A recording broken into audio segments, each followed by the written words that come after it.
जैसे 64वां नववांश क्या है, पुष्कर नववांश के 64वां नववांश क्या है, और अन्य नववांश के बारे में आपने यदि नहीं पढ़ा है तो आप पीछे वीडियो जाकर देख सकते हैं। दूसरा, आज का जो नववांश है इसे पुष्कर नववांश कहते हैं। और पुष्कर नववांश में इसका यदि कहा जाए मूल कार्य क्या है या कौन से कार्य को करेगा पुष्कर नववांश के अंतर्गत, तो पुष्कर नववांश एक ऐसा टूल है जिससे हम यह देखते हैं कि ग्रह हमारे कुंडली में अच्छी अवस्था में है या बुरी अवस्था में है। वो किस अवस्था में है इसका इसका जांच करने के लिए, इसे समझने के लिए हम नववांश कुंडली के अंतर्गत पुष्कर नववांश को देखते हैं।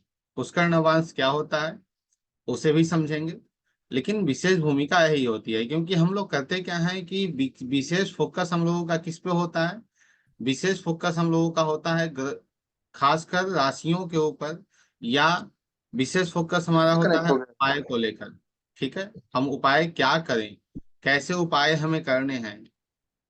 तो उपाय करने के लिए हमें यह भी देखना होता है कि कुंडली में कौन सा ग्रह अच्छी अवस्था में है और कौन सा ग्रह खराब अवस्था में है।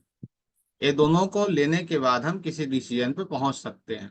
यदि मान लीजिए कि हमें जानकारी इसकी ना हो कि कौन सा ग्रह हमारा खराब है या कौन सा ग्रह हमारा अच्छा है, तो हम एक डिसीजन लेते हैं कुंडली में कि क्या स्थिति बन रही है, या फिर हम यह डिसीजन नहीं ले पाते हैं कि कौन से ग्रह के हमें उपाय करने हैं, कौन से ग्रह के हमें उपाय नहीं करने हैं।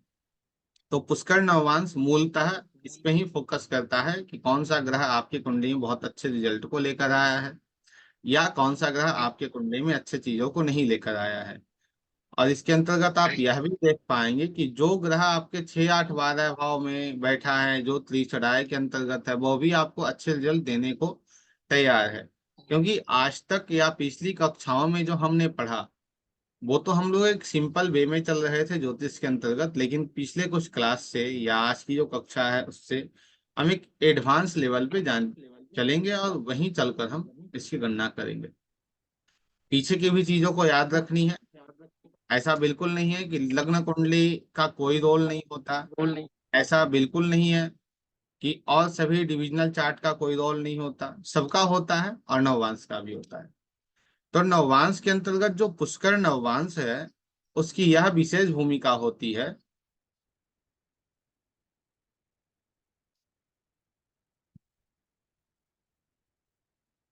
जी, उसकी यह विशेष भूमिका होती है कि वह आपको समझने में सहायता करता है ग्रहों को, कि वह ग्रह किस स्थिति में बैठा है। क्योंकि षडबल हम देखते हैं और चीजों को देखते हैं, उससे भी हमें इसकी जानकारी मिलती है। पुष्कर नववांश जैसे आप देख रहे होंगे यहाँ लिखा हुआ है 1 5 9 जो अग्नि तत्व है, 2 6 10 जो पृथ्वी तत्व है, 3 7 11 जो वायु तत्व है, 4 8 12 जो जल तत्व है। तो 1 5 9 राशियां, 1 5 9 राशियों में यदि कोई ग्रह बैठा है और उसकी डिग्री इतनी हो कि वह अपने 7वें या 9वें नववांश में जा रहा हो, 7वें या 9वें नववांश में जा रहा हो, तो वह अपने पुष्कर नववांश में होगा। जैसे 7वां नववांश कौन सी डिग्री हो जाएगी, 20 डिग्री से 23.20 डिग्री तक कौन सा नववांश रहेगा, 7वां नववांश रहेगा। 26.40 डिग्री से 30 डिग्री तक कौन सा नववांश रहेगा, 9वां नववांश रहेगा। तो यदि 1 5 9 भाव राशियों में यदि कोई भी ग्रह बैठे हों जिनकी डिग्री 20.20 डिग्री से 30.20 डिग्री तक हो, या 26.40 से 30 डिग्री तक हो, तो इस स्थिति में वह ग्रह अपने पुष्कर नववांश में होगा। ठीक है, 7वें या 9वें हिस्से में चला जाए नववांश के तो पुष्कर नववांश के अंतर्गत आ जाएगा। दूसरा, 2 6 10 पृथ्वी तत्व, 2 6 10 में कोई ग्रह यदि तीसरे या 5वें नववांश में चला जाएगा तो वह पुष्कर नववांश में होगा। 3 7 और 11, 3 7 11 में यदि कोई ग्रह अपने छठे या 8वें नववांश में चला जाएगा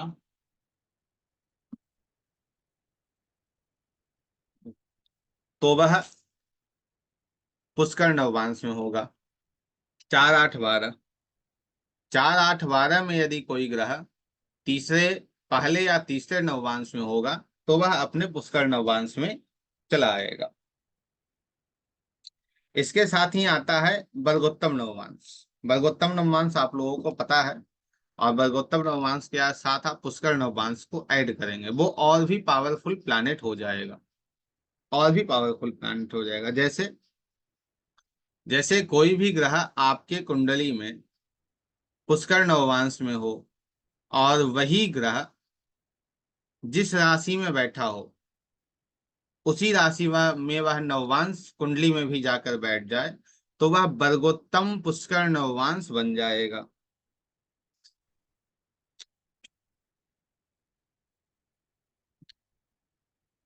देखिए, सबसे पहले हम पुष्कर नववांश को देख लेते हैं। यह जो कुंडली आप देख रहे हैं, तो इस कुंडली के अंतर्गत आप देख पाएंगे, इस कुंडली के अंतर्गत आप देख पाएंगे 1 5 9। ठीक है, 1 5 और 9। तो 1 5 9 में, एक में गुरु बैठे हैं, बुध बैठे हैं, 5 में कोई ग्रह नहीं है, 9 में कोई ग्रह नहीं है। तो क्या 1 5 9 में कोई ग्रह यहाँ पुष्कर नववांश में जा रहे हैं? नहीं जाएंगे, क्योंकि गुरु की डिग्री कितनी है? 23.41 है। यदि गुरु की डिग्री 23.20 के अंदर होती तो यहाँ पे गुरु अपने पुष्कर नववांश में जा रहे होते, या बुद्ध की डिग्री उतनी होती तो ये पुष्कर नववांश में चले जाते। लेकिन वहां पे पुष्कर नववांश में वो नहीं जा रहे हैं। इस कुंडली के अंतर्गत पुष्कर नववांश में कौन कौन जा रहा है? एक चंद्रमा जा रहे हैं, और एक शनि जा रहे हैं। ये दो जो ग्रह हैं, यह पुष्कर नववांश के अंतर्गत जा रहे हैं। यह कैसे पुष्कर नववांश में जा रहे हैं, इसे देख लीजिए।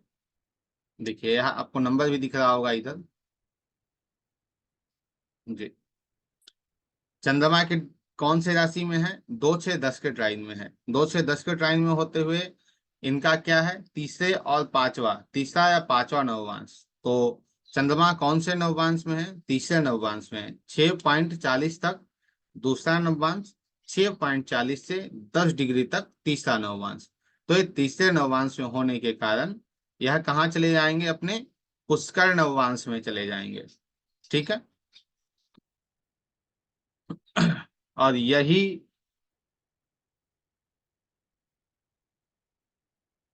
यहाँ वो पुष्कर नववांश में चले गए। दूसरा आप देखिए शनि को। शनि को देखिए, शनि है किस स्थिति में है? शनि की डिग्री कितनी मिल रही है? 19.40। इनका रूल क्या कह रहा है? 3 7 11 का ट्राइन का ग्रह यदि 6 या 8वें नववांश में चला जाए तो वह पुष्कर नववांश में होगा। तो शनि की डिग्री 19.40 अर्थात छठे नववांश में है, जिस कारण यह छठे नववांश में जाने के कारण यह पुष्कर नववांश में चला गया। ठीक है, या तो पुष्कर नववांश हो गया। यहाँ तक चीजें क्लियर हैं कि पुष्कर नववांश हम कैसे देखते हैं। या समझ लीजिए, जो ग्रह पुष्कर नववांश में गया है वो आपके कुंडली का सर्वाधिक बहुत ही महत्वपूर्ण ग्रह है। क्योंकि नववांश कुंडली क्या है? हम भाग्य कहते हैं नववांश को। लेकिन नववांश कुंडली के अंतर्गत कुछ चीजें और हमें मिल जाती हैं विशेष रूप में, तो वो और भी प्रभावशाली हमारे जीवन में हो जाती हैं। पुष्कर नववांश के साथ हमने बात किया किस पे? बलगोत्तम, बलगोत्तम पुष्कर नववांश। लेकिन यह जो बलगोत्तम पुष्कर नववांश है, यह बहुत कम आपको देखने को मिलेगा। जैसे आप पुष्कर नववांश को देखेंगे तो नववांश के अंतर्गत 108 योग बनते हैं। नववांश कितने हैं? 108 हैं। क्योंकि प्रत्येक नक्षत्र के एक एक प्रत्येक नक्षत्र के 4 चरण, और 4 को यदि हम 27 से करते हैं तो स्थितियां यह बन जाएगी कि हमें 108 अंक प्राप्त होंगे, अर्थात 108 नववांश। 108 नववांश के अंतर्गत 24 पुष्कर नववांश होते हैं। कितने? 24 पुष्कर नववांश होते हैं। उसके अंतर्गत आपको मात्र 3 ही वर्गोत्तम पुष्कर नववांश मिलेंगे।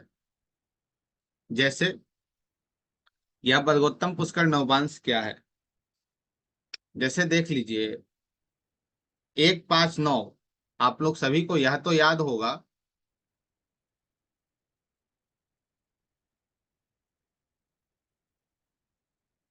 आप लोग सभी को यह तो बिल्कुल स्मरण में होगा कि चर राशियां कौन कौन सी होती हैं।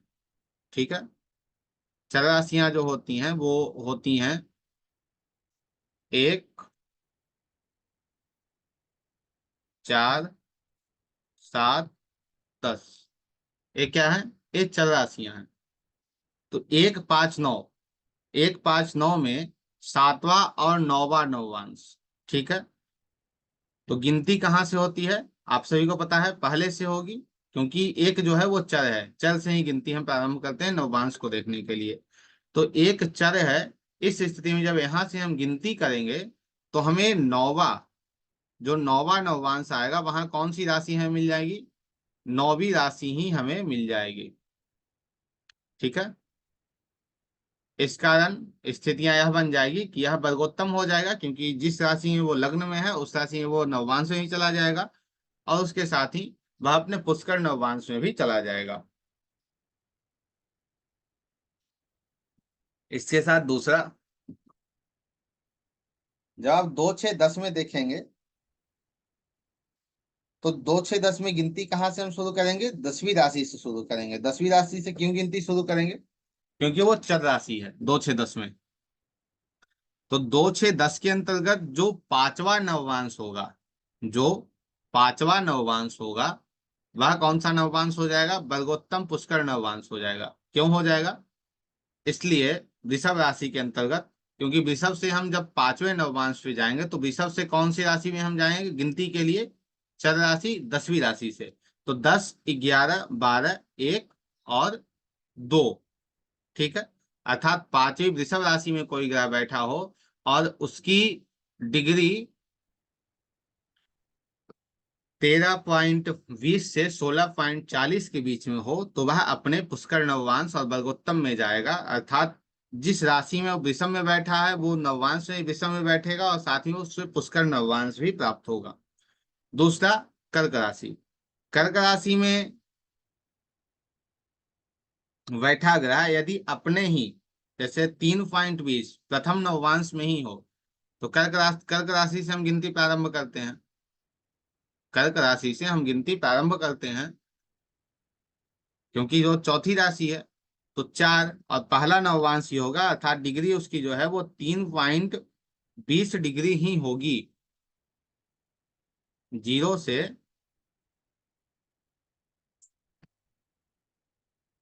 3.20 डिग्री ही यदि उसकी स्थिति बनी रहेगी तो उसके अंदर होगा, तो यह वर्गोत्तम भी हो जाएगा और साथ ही यह पुष्कर नववांश में भी चला जाएगा। पुष्कर नववांश भी हो जाएगा और साथ ही यह वर्गोत्तम की भी स्थिति में चला आएगा। तो यह तो पुष्कर नववांश है। पुष्कर नववांश पहले 2, 3 कुंडलियों में देख लेते हैं और समझ लेते हैं पुष्कर नववांश कैसे कार्य कर रहा होता है। इसे आप लोग लिख लीजिएगा, वो आपके लिए बहुत ही हितकर होगा, सहायक होगा। ठीक है, तो यहाँ पुष्कर नववांश हमने ज्योत्सना की कुंडली के अंतर्गत देखा कि हाँ 2 चीजें हमें प्राप्त हो रही हैं। ठीक है, एक हमें यहाँ पुष्कर नववांश मिल रहा है, शनि पुष्कर नववांश में है, चंद्रमा पुष्कर नववांश में है, और शनि चंद्रमा दोनों यहाँ नववांश कुंडली के अंतर्गत यहाँ बैठे हैं। एक बात और, यहाँ जो आप देख रहे हैं यह 12 नंबर राशि, यह जो है वो थोड़ी समस्या क्रिएट करेगा इस कुंडली में। क्यों करेगा?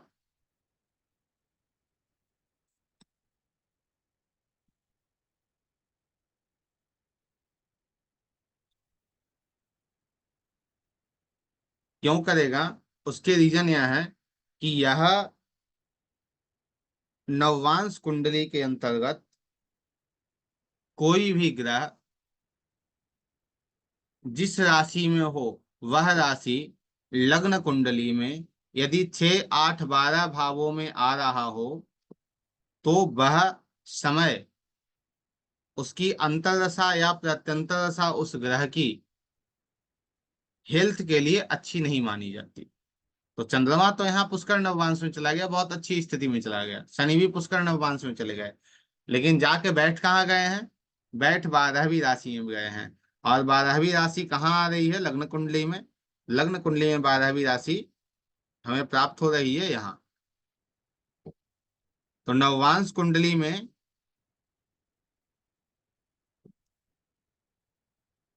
नववांश कुंडली में कोई भी ग्रह जिस राशि में बैठे हो, वह राशि यदि लग्न कुंडली के अंतर्गत 6, 8 और 12 भाव में चला जाए, तो उस ग्रह की जो अंतर्दशा और प्रत्यंतर दशा होती है, वह उस जातक के लिए विशेष विशेष कष्टदायक होती है।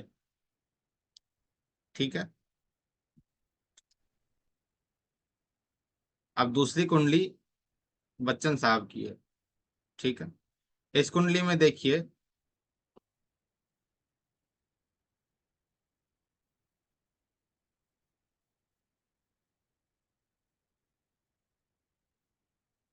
जी, इस कुंडली में देखिए कौन कौन सा जो है वो पुष्कर नववांश में आ रहा है या वर्गोत्तम में आ रहा है। तो सबसे पहले गुरु को देख लीजिए। क्या हुआ भाई आपको?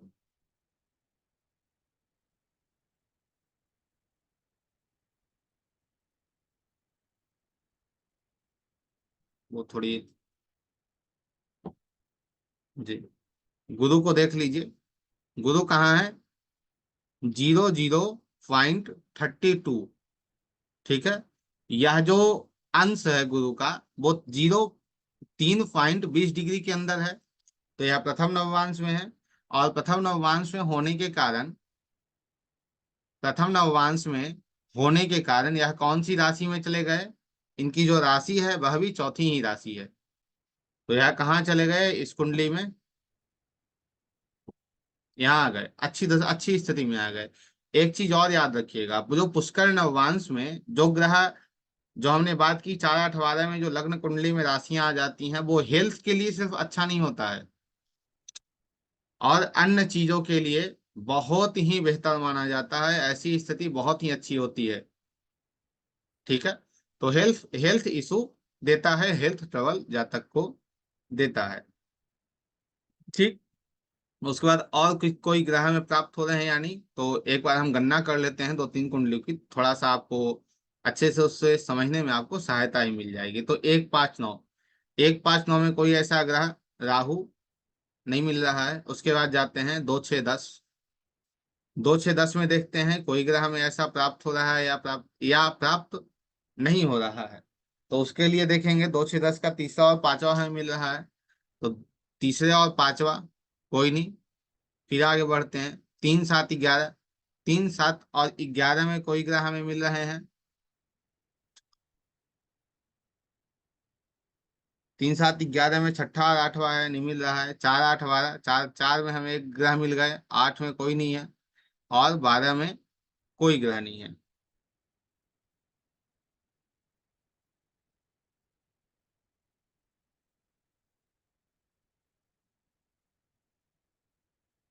एक ग्रह और हमें यहाँ मिल रहे हैं। ठीक है। 2, 6, 10 में, हम्म,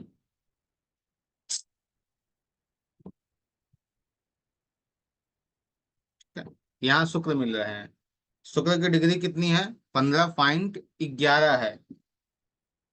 तो 13.20 से 16.40 के बीच में है। इस स्थिति के कारण यह पांचवें नववांश में है। और पांचवा नववांश 2, 6, 10 में, पांचवा नववांश क्या है? पुष्कर नववांश में है। तो शुक्र और गुरु क्या हो गए यहाँ? पुष्कर नववांश के अंतर्गत चले आए। गुरु को देखिए, गुरु कौन सी राशि में है? चौथी राशि में है। और चौथी राशि इस कुंडली के अंतर्गत कहाँ चली जाती है? इस कुंडली के अंतर्गत चौथी राशि जो है वो छठे भाव में चली गई। तो यही जातक के जीवन में, आपको पता होगा कि लगभग 1982 के समय इनकी ऐसी समस्या हुई थी, जो हेल्थ इशू बहुत ज्यादा इनके बढ़ गए थे। और जब जब गुरु की अंतर और प्रत्यंतर दशा इस जातक के जीवन में आएंगी, इनके जीवन में आएंगी, तो उस वक्त आपको इनके जीवन के अंतर्गत बहुत अन्य चीजें देखने को मिलेंगी, जो सेहत संबंधित खास तरीके से है। जैसे आगे आने वाले 5/1/2025 के बाद शुक्र के अंदर गुरु आएंगे, तो थोड़ी समस्या इनके स्वास्थ्य में आप लोग देख सकते हैं। ठीक है, आगे।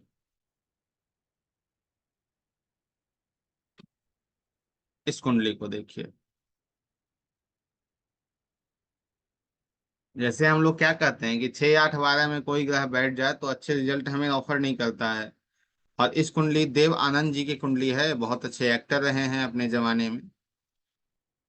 इनके कुंडली को देखिए, इनके कुंडली में आपको दिखेगा कि कोई भी ग्रह 6, 8, 12 में ही, 12वें और छठे में ही सभी ग्रह बैठे हैं। ठीक है। और जब इनकी कुंडली में आप पुष्कर नववांश को देख रहे हैं तो 1, 5, 9 को देख लीजिए। मंगल आ रहे हैं जो 7वें नववांश में आ रहे हैं। ठीक है। उसके बाद दूसरा 2, 6, 10 में जाइए, तो 2, 6, 10 के अंतर्गत आप देख सकते हैं शनि, बुध, शुक्र और सूर्य। तो शनि जो है वो तीसरे या पांचवे के अंतर्गत, तो तीसरे में कौन आ रहे हैं, हमें यहाँ बुध मिल गए। और साथ में पांचवे में हमें शुक्र भी मिल गए। ठीक है। और तीसरे की बात करें तो तीसरे में हमें यहाँ सूर्य प्राप्त हो गए। ठीक है। बुध, शुक्र, सूर्य और मंगल, 4 ग्रह हमें यहाँ मिल चुके हैं। आगे देखिए, गुरु 3, 7, 11 में बैठे हैं, तो 3, 7, 11 में छठा या आठवां, यह गुरु कहाँ बैठे हैं, आठवां, पुष्कर नववांश। आगे देखिए, 3, 7, 11 में छठा आठवां हमें मिल गया। केतु कहाँ बैठे हैं, छठा। 4, 8, 12 में चंद्रमा, और 4, 8, 12 में पहला या तीसरा है, तो चंद्रमा नहीं आ रहे हैं। अब इनके कुंडली में कितने ग्रह टोटल हैं, 9 ग्रह ही टोटल होते हैं। 9 ग्रह में से 6 ग्रह जो हैं वो कहाँ जा रहे हैं, वो पुष्कर नववांश में जा रहे हैं। ठीक है। तो पुष्कर नववांश के अंतर्गत जैसे यहाँ बुध आ गए, यहाँ शुक्र आ गए, यहाँ गुरु आ गए, यहाँ मंगल आ गए, यहाँ केतु लग्न में आ गए। ठीक है। अब इनका कोई भी ऐसा प्लैनेट जो नीचे की ओर आकर लग्न कुंडली में वह राशि 6, 8 या 12 में जा रही है, 12, 2 और 6, कौन जा रहा है, केतु और सूर्य जा रहा है। और कौन जा रहा है, शुक्र और गुरु जा रहा है। आप लोग अच्छे से जानते होंगे देव आनंद के बारे में, इनकी सेहत एक समय में बहुत ज्यादा खराब हुई थी। ठीक है। तो यह जो पुष्कर नववांश है या फिर यह जो नववांश है वो बहुत अच्छे तरीके से काम करता है। जैसे इनके कुंडली में तो गुरु तीसरे भाव में बैठे हैं, लेकिन नववांश कुंडली में गुरु अपने पुष्कर नववांश में होकर यदि 1, 4, 7, 10 में बैठ जाए या 5 और 9 में बैठ जाए, तो यह बहुत ही अच्छा एक संयोग माना जाता है सुख के लिए, संपत्ति के लिए और अन्य चीजों के लिए। ठीक है। तो इनके नववांश कुंडली में यह चीजें आपको देखने को मिलेगी। गुरु भले ही तीसरे में बैठे हैं, लेकिन गुरु का संबंध किससे बन रहा है, बुद्ध से बन रहा है। बुद्ध कहाँ के हैं, चौथे और सातवें के स्वामी हैं। बुद्ध कहाँ के हो रहे हैं, चौथे सातवें। गुरु कहाँ के स्वामी है, खुद लग्न के और दसम भाव के स्वामी हो गए। ठीक है। तो इस स्थिति के कारण धन संपदा भी हम यहाँ से देख सकते हैं, गुरु से सिर्फ देख सकते हैं। आगे बढ़ते हैं। एक बार हम एक दो और कुंडली, जैसे मुकेश अंबानी की कुंडली या नरेंद्र माननीय प्रधानमंत्री जी की जो कुंडली है उसे देख लें। जैसे यह जो कुंडली आप देख रहे हैं, ठीक है, यह इस कुंडली में भी देखिए, क्या कोई ऐसे योग आपको दिख रहे हैं जो इस कुंडली को पूर्णतः बना दे? ठीक है। शनि, यदि देखा जाए काल पुरुष के अनुसार तो ये नीच का हो गया। ठीक है। मंगल सप्तम में हम लोग क्या कहते हैं, यह मांगलिक दोष को लगा रहा है। गुरु दशम में, यहाँ हम क्या कहते हैं, गुरु अच्छे फल को देने वाले नहीं है, गुरु यहाँ नीच हो जाएंगे काल पुरुष के अंतर्गत। छठे भाव में जो भी ग्रह आ गए वो सभी हमें कष्ट देने के लिए आए हैं।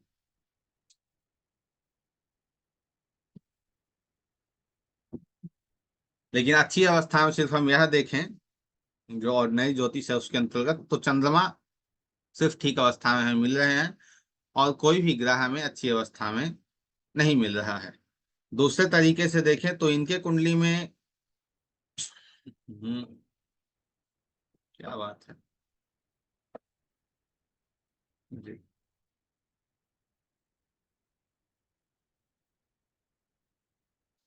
दूसरे भाव का स्वामी दसम में आया है, पंचम भाव का स्वामी दसम में आया है। ठीक है। बिजनेस की बात करें हम, तो इनका बिजनेस आप सभी जानते हैं।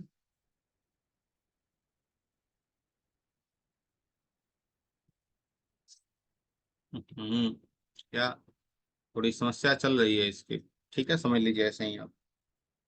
तो इस कुंडली में यदि आप देख रहे हैं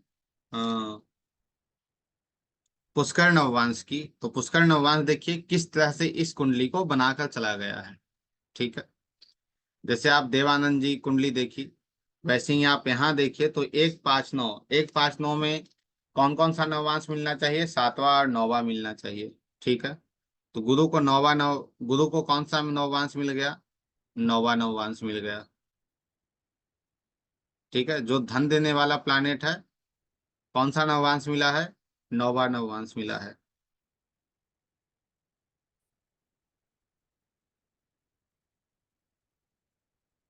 एक में देखिए, और सूर्य 6, शुक्र 7, बुध 24, केतु 26। ठीक है। तो ये सभी आठवें में ही हैं, लेकिन सातवां यहाँ नहीं मिल पा रहा है, लेकिन नौवां नववांश गुरु को मिल गया। 2, 6, 10 में जाइए, तो 2, 6, 10 में तीसरा या पांचवा नववांश, तो तीसरा या पांचवा नववांश 2, 6 और 10 कहीं नहीं है। 3, 7, 11 में, तो 3, 7, 11 में आप देखिए, 3, 7, 11 छठा या आठवां कहता है। ठीक है। राहु यहाँ कहाँ आ गए हैं? राहु यहाँ आठवें नववांश में चले आए। ठीक है जी। राहु कहाँ चले आए? राहु आठवें नववांश चले आए। राहु आठवें नववांश के आने के बाद फिर देखिए 3, 7, 11 में कोई प्लैनेट नहीं बैठा है। उसके बाद 4, 8, 12 में देखिए, तो 4, 8, 12 में आप देखेंगे कौन बैठे हैं? शनि बैठे हैं। और शनि पहला या तीसरा, तो शनि को ही यहाँ नववांश नहीं मिल रहा है। दो को नववांश मिला, पुष्कर कौन, किसके? इसे गुरु को और राहु को। गुरु यहाँ आ गए, और राहु यहाँ आ गए। ठीक है। अब नौवीं या दूसरी राशि या कोई भी राशि हमें यहाँ मिल रही है, तो 1, 3 और 7, 1, 3 और 7। तो शुक्र की दशा में अंतर या प्रत्यंतर सामान्य हेल्थ इशू हो सकते हैं। ठीक है। आपने बहुत कम सुना होगा इनके हेल्थ इशू के बारे में, बहुत ही कम, क्योंकि यहाँ कोई ज्यादा इफेक्ट नहीं दिख रहा है। अच्छे योग ही प्राप्त हो रहे हैं यहाँ से पुष्कर नववांश के अंतर्गत। माननीय प्रधानमंत्री जी की कुंडली है यह।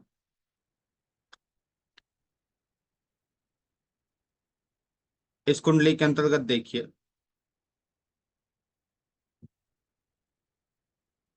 1, 5, कृपया कर माइक को बंद रखिए। एक पाँच नौ, एक पाँच नौ में सातवां या नौवां नवांश हमें मिलना चाहिए, तो एक पाँच और नौ। तो पाँच में हमें कौन सा नवांश मिल गया? शनि मिल गया हमें, कर्म स्थान में ही मिल गया। राज सिंहासन का स्वामी, जो चतुर्थ भाव का स्वामी शनि है, वह मिल गया। पराक्रम का स्थान का भी स्वामी मिल गया, जो यह स्पष्ट कर रहा है कि यह व्यक्ति अपने स्वयं के कर्मों से अपने आप को बनाएगा। ठीक है। चतुर्थ भाव को क्या कहा जाता है? सिंहासन कहा जाता है। सिंहासन भी दिलाएगा। उसके साथ ही दो छह दस में देखिए, दो छह दस कहता है तीसरा या पांचवा। ठीक है। तो दो छह दस में तीसरा या पांचवा मिल रहा है या नहीं? तो छठे में केतु हैं, बुध हैं और शुक्र हैं। तो यहाँ तीसरा और पांचवा किसी प्रकार हमें यहाँ नहीं दिख रहा। तीन सात ग्यारह में जाइए, तो तीन सात ग्यारह में आप देखेंगे तीन में कोई ग्रह नहीं है, सात में कोई ग्रह नहीं है, ग्यारह में गुरु बैठे हैं और उनका क्या है? छठा या आठवां। तो यहाँ भी नहीं मिल रहा है हमें। चार आठ बारह, चार आठ बारह में पहला या तीसरा। तो चार आठ बारह में भी हमें कोई ग्रह प्राप्त नहीं हो रहे हैं। चार आठ बारह में पहला हमें मिल गया मंगल।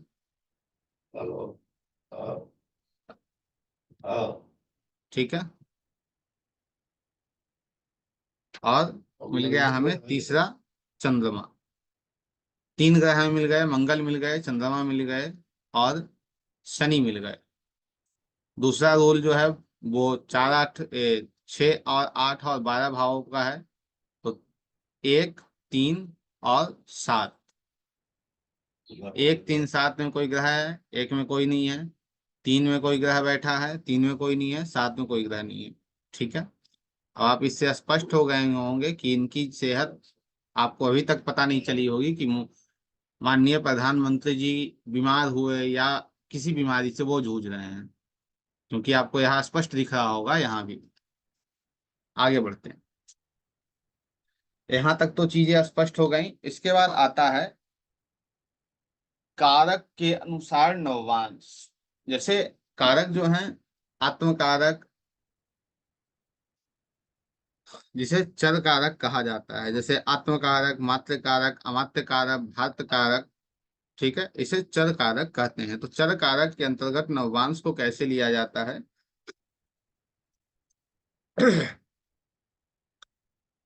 उसके बारे में भी समझ लेते हैं और साथ में यह भी देख लेते हैं।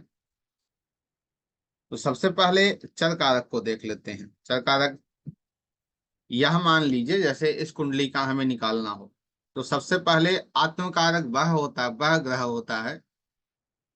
इस बात को ध्यान रखिएगा कि चर कारक ग्रह बहुत ही महत्वपूर्ण होते हैं। जैसे हमारे कुंडली में लग्न कुंडली के अंतर्गत लग्नेश महत्वपूर्ण होता है, चंद्र कुंडली के अंतर्गत चंद्र ही कुंडली का राजा होता है, नववांश कुंडली के अंतर्गत जो हमारे कुंडली में सप्तम भाव का स्वामी नववांश है वो बहुत ही महत्वपूर्ण होता है।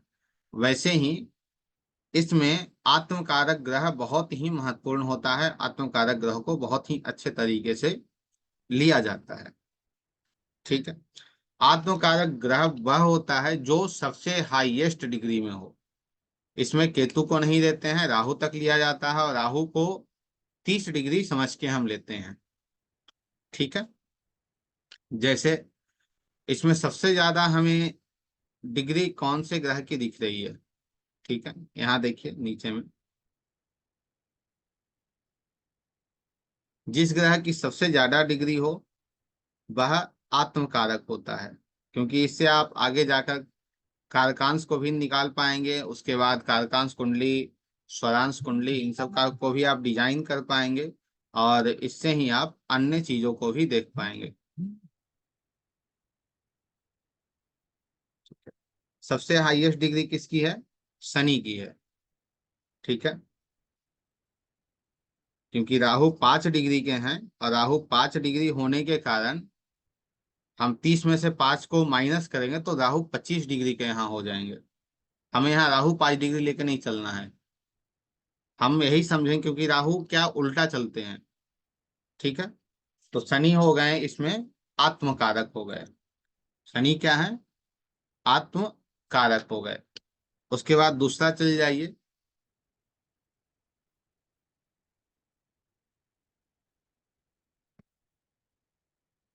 आत्म कारक शनि। दूसरा कौन है?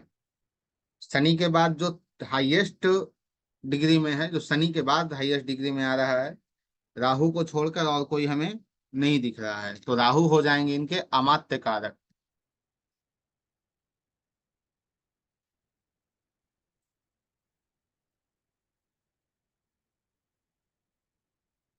ठीक है। इसके बाद तीसरा, जो राहु से कम डिग्री में हो। तो राहु से कम डिग्री में हमें कौन मिल रहा है? राहु से कम डिग्री में हमें शुक्र ही मिल रहे हैं, और कोई ग्रह हमें नहीं प्राप्त हो रहा है। ठीक है। तो शुक्र जो हैं वो इनके हो जाएंगे भ्रात कारक। ठीक है।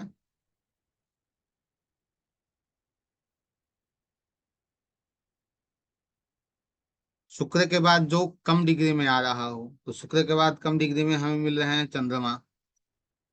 चंद्रमा हो जाएंगे मत्स्य कारक।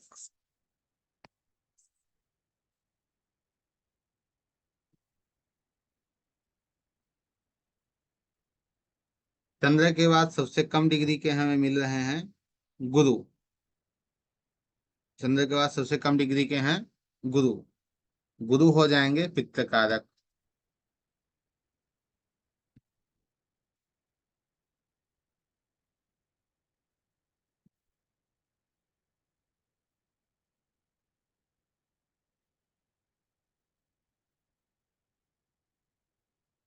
गुरु के बाद हमें सबसे कम डिग्री में मिल रहे हैं सूर्य 35, मंगल 55, बुध 47। 35, 55, 47 मंगल। मंगल हो जाएंगे पुत्र कारक।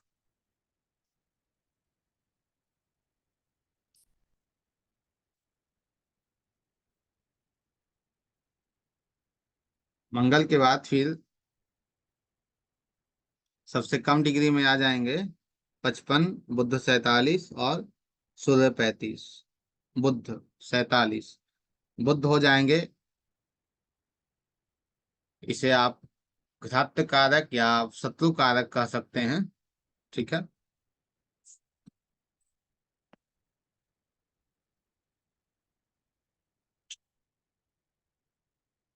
शत्रु कारक हो जाएंगे बुध। और बुध के बाद फिर आ गए सूर्य। सूर्य हो जाएंगे तारा कारक।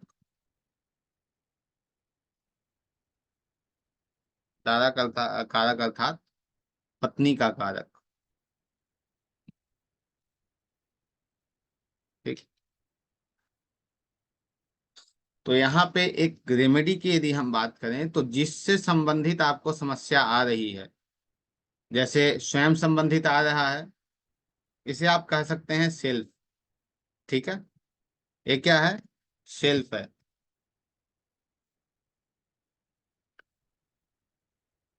यह जो है, इसे आप समझ सकते हैं फाइनेंस मिनिस्टर। फाइनेंस मिनिस्टर यह अमात्य कारक, धन का कारक है। यह यदि धन संबंधित समस्या आ रही है तो राहु के उपाय यहाँ करने की आवश्यकता है।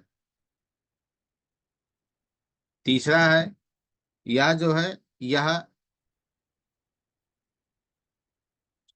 भाई को दर्शाता है। भातृ कारक है, भाई या बहन को दर्शाता है। यह जो एम के है वो माँ को दर्शाता है। पी आई के जो है वो पिता को दर्शाता है। पी के जो है वो पुत्र को दर्शाता है। यह जो है वो हमारे जीवन में आने वाले कुछ समस्याओं को दर्शाता है। और यह जो है वो हमारे जीवन साथी को दर्शाता है। ठीक है। तो अभी हम सिर्फ बात कर रहे हैं किस पे? आत्मकारक पे। ठीक है। तो अभी सिर्फ आत्मकारक पे ही हम चलेंगे। उसके बाद आगे जो चीजें हैं उस पर भी बात आगे की जाएगी। इनके कुंडली में आप देख रहे होंगे दारा कारक और अन्य चीजों को।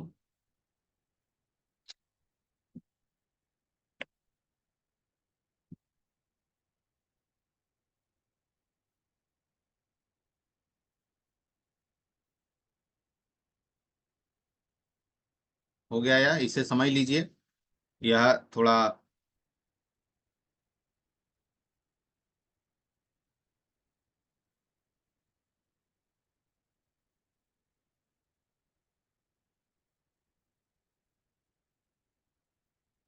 जो हम नववांश कुंडली को देख रहे हैं, आदि हम दाम्पत्य जीवन की बात करें तो दाम्पत्य जीवन के अंतर्गत देख सकते हैं सप्तम भाव और लग्न,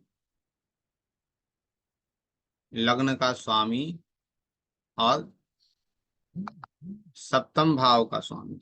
ठीक है, इससे बहुत हद तक इनके दाम्पत्य जीवन के बारे में आप आकलन कर सकते हैं।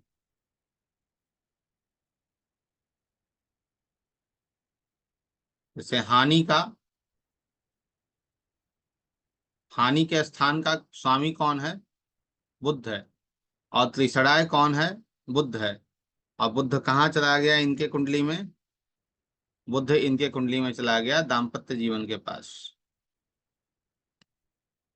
और हानि और इन सब के साथ ही यह और किन चीजों का कारक है? बुध ये 12वां भाव अलगाव का या अकेलेपन का भी कारक है। ठीक है, दाम्पत्य जीवन का स्वामी कहाँ चला आया? शनि। कोर्ट केस, झगड़े, इन सब चीजों में चला आया। लग्न का स्वामी कहाँ चला आया? तीसरे में चला आया। और इसके साथ ही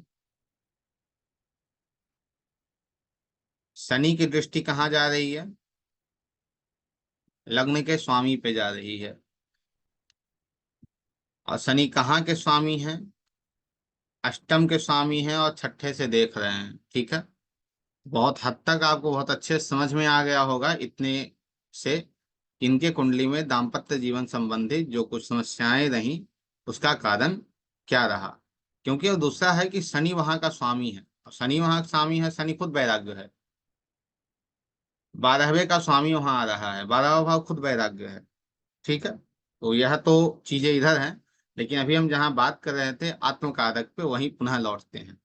तो आत्मकारक से हम अपने कुंडली में यह निकाल सकते हैं, जैसे किसी को अत्यधिक समस्या जीवन में चल रही हो और उसकी कुंडली की बहुत अच्छी अवस्था हो, और कुंडली की अच्छी अवस्था होने के कारण भी वह व्यक्ति अपने आप को स्टेबल नहीं कर पा रहा है, ठीक नहीं कर पा रहा है।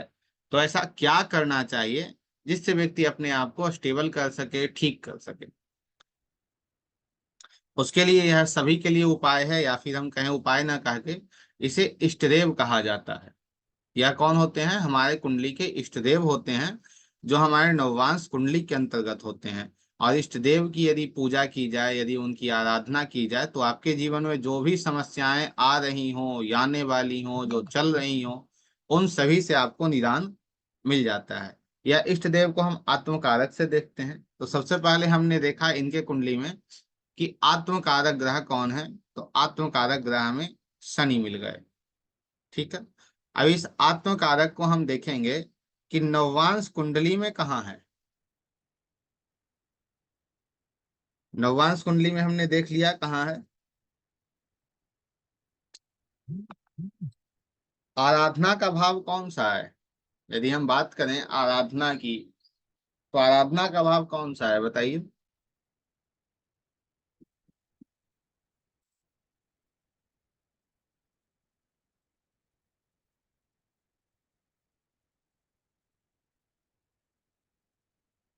आराधना कौन सा भाव है? 12वां भाव है। ठीक है, तो जहां हमें आत्मकारक मिला, स्वयं जहां हम नवम भाव नववांश कुंडली में मिले, वहां से हम 12वें भाव तक जाएंगे। ठीक है, यहाँ जैसे हमें शनि मिल गया, तो शनि से हम फिर 12वां भाव जाएंगे। तो शनि से 12वां भाव कौन आ गए? शनि से 12वें भाव में हमें गुरु मिल रहे हैं। यदि यहाँ दो तीन ग्रह मिल जाएं, जैसे यहाँ एक ग्रह मिल रहा है हमें, ठीक है, गुरु। तो गुरु संबंधित कौन से देवता की पूजा करनी है या कौन से देवी की पूजा करनी है, तो आप लोगों को पता होगा या याद होगा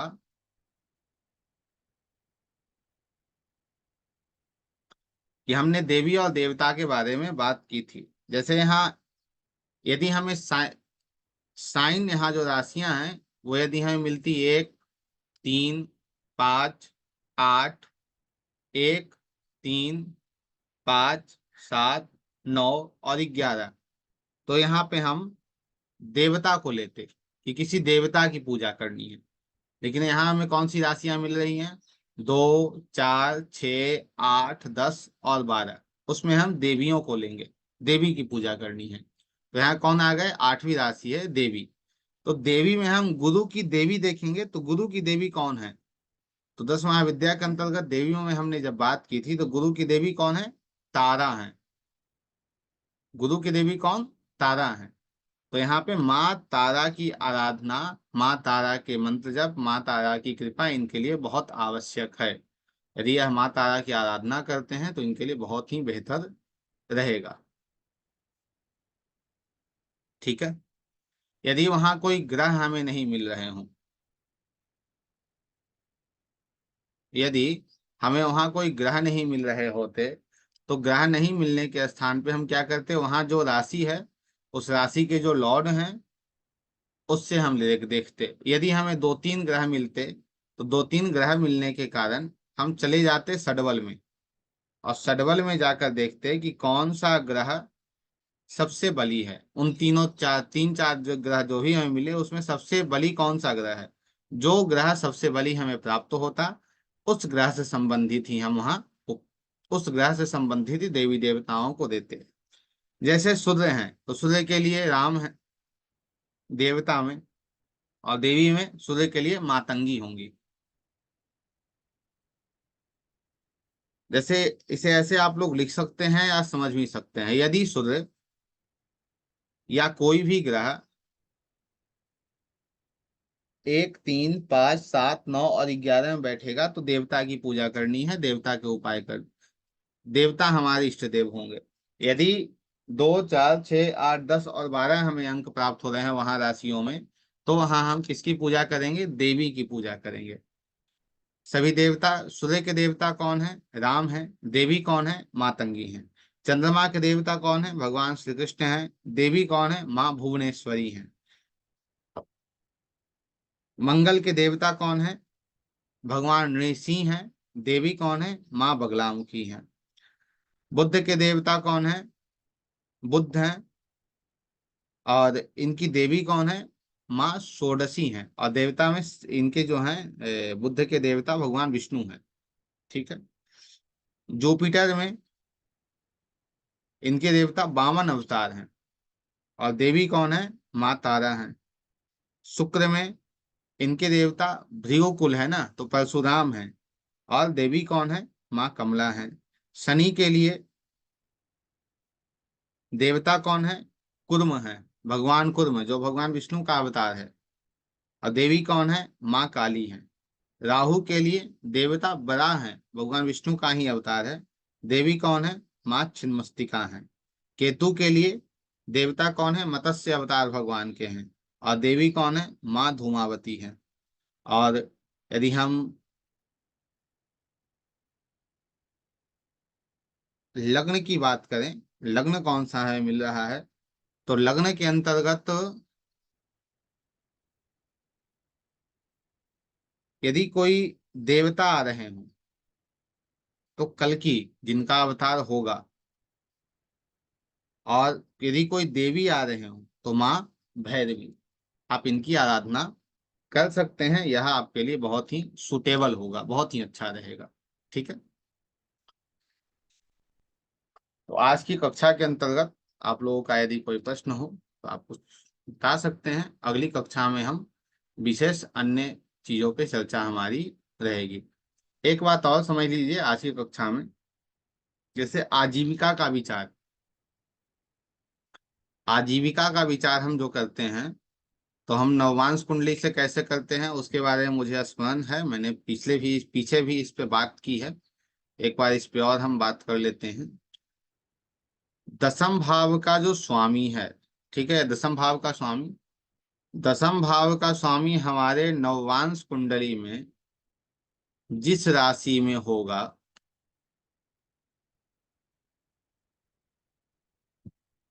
जिस राशि में होगा उस राशि के अधिपति, उस राशि के अधिपति का किसी न किसी प्रकार से हमारे प्रोफेशन में वो इन्वॉल्व होंगे ही होंगे। वो कुछ भी हो, लेकिन वो इन्वॉल्व रहेंगे ही रहेंगे। जैसे यहाँ देखिए,